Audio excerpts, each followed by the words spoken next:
Just curious, do you think your happiness is more important than the family and your son's happiness? My ability to feed into my children determines my 100%. If my cup's not full, then I'm not able to fill my children's. Wait, and you don't think you control your emotions in any way? Not back then. No, I was so young. I was like in my early 20s. Which I understand. Now, maybe it was like, in hindsight, would you say it was a mistake? Being with him 100%. No, not being with him, leaving him. No, not at all. You would do the I same would do thing. it exactly 100%. Do you know what's interesting is because like even last week I was talking about I actually watched a TikTok video and I say it was on TikTok, but it was actually a conversation between a man and a woman who had just divorced her husband. Yeah. And he was asking her, "Why did you divorce your husband?" And she was saying he was too good with money. What?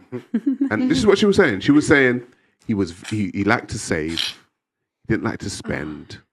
You know, he was always talking about, we got to save for a rainy day, blah, blah, blah, right? And she left him because he didn't do the things that made her happy. But what he was actually doing was doing that to secure the family unit. Which I get right? that, yeah. And so when a woman says, if I'm not happy, then I'll do X, Y, and Z. Men have to watch. I would say men have to really watch out for women who care about their happiness over the actual family structure, because that means that because as a woman, your happiness fluctuates from week to week, from day to day, from month to month. As a woman, but there's happiness right? and there's deep depression. They're two different things. But what I'm trying to say is a woman is so led by her emotions, right? And a man is more so led by logic. Pragmatic, right? And so when a woman says things like, because I wasn't happy, that's why I left. In my head, I don't know about the other men, I'm like, red flag, alarm bells. I wanted to know me. I wanted to do things that he didn't want to do. You wanted to do things that he didn't want to do, such as? It was funny. It was as simple as going ice skating. He didn't like the same activities. He didn't even want to try because I might hurt myself. See, he was focused on finances. My husband was a master saver, okay? He was like, we're not splurging on vacations. We're going to make sure that we do things. It was very economical. It was very logical. He was very goal-oriented. He was about saving money. He was about making sure we were good when we're old. And I was like, we're young and I want to live now. So he was financially faithful, socially faithful, physically faithful, intellectually faithful. And she rewarded him with a divorce because he wouldn't go ice skating, y'all. I'm not making this up. Tough day today, so I thought that I'd share that. Even though I'm the person who initiated the divorce, I'm feeling some jealousy because my ex is really out there working it. Not necessarily that he's looking for a girlfriend, but he's definitely working on building his social network. And that includes women. And even though I don't want to be with him anymore in that way, it still triggers jealousy and pain. I know he's suffering and, he's dealing with the rejection that he feels because I'm the one who is leaving. Stop the cap. Stop the cap right now. Stop the cap. I have been divorced for a couple of years after 33 years of marriage. And here's what I gotta know.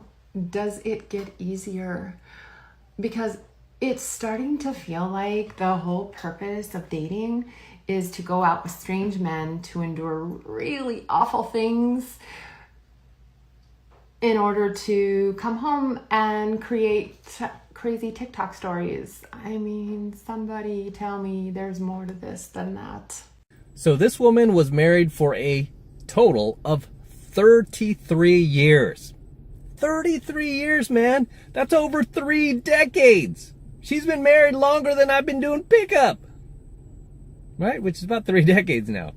And she decided to throw in the towel, divorce her husband, and jump back into the dating market, which is a total poop show when you are in your 50s. Okay? It's a total poop show, ladies. You don't want to jump in there at 50. Okay, it's like an NFL. I love this analogy, right? It's like an NFL running back in his 50s trying to go back to the NFL, assuming they would let him do that. They wouldn't, right? Assuming they'd let him do that, and play and compete against the 20-year-olds, 22-year-olds fresh out of college, drafted fresh out of the combine, and compete against those guys. No. Did you initiate the divorce? I did, yes, because I fall in love with somebody else, and I knew there's nothing that we can work on anymore, and there's my part is somebody else. Wait a minute! So hang on, so you had an amazing man. Yeah. And what you used to have an affair? No. But you found someone else? I didn't found it, just happened, Nothing just happens, man. Well, there you go. Everything happens for the reason. So that must be a reason. Where was he? So, how did you meet the other guy? So we moved in Canada, and that was I think after 6 months later. Well, no, I'm saying you had to meet him somehow, at work. Yeah. You met another guy at work. Yeah. And then you fell in love with the other guy. Yeah. But you didn't cheat, you're saying. It was an emotional thing? Yeah. And then you realized you're in love with him. Yeah. And are you still with the other guy? No. Golly. So how long were you with the second guy? For 2 years. 2 years. Looking back, was it worth it? Of course, because it's a journey. Either we have to learn from our own lessons and our own mistakes, So even getting married, I love the man, and I always gonna love him because he's. Did you have children with your husband? No, I didn't. No. That sounds toxic, boy. So. Which part? Which part? What do you mean? I just explained that 5 minutes ago. That similar scenario. But that's your life approach, That's how you live your life. So everybody, we all unique, we all different. Do you think that was? Do you think that was selfish? After you made vows, you made vows that you're going to be with this guy for the rest of your life, blah blah blah. Yeah. Do you think it was selfish what you done? No. Really? Yeah. No. Do you think it was a mistake? No. You're not putting it in different ways. So it's the same answer, guys. So if you're single now? Yes. So if you stayed single the rest of your life, would it be a mistake then? Probably not, because I'm quite happy with myself. So you feel content with how everything's gone on so far? Yeah. That's crazy. Absolutely. Man.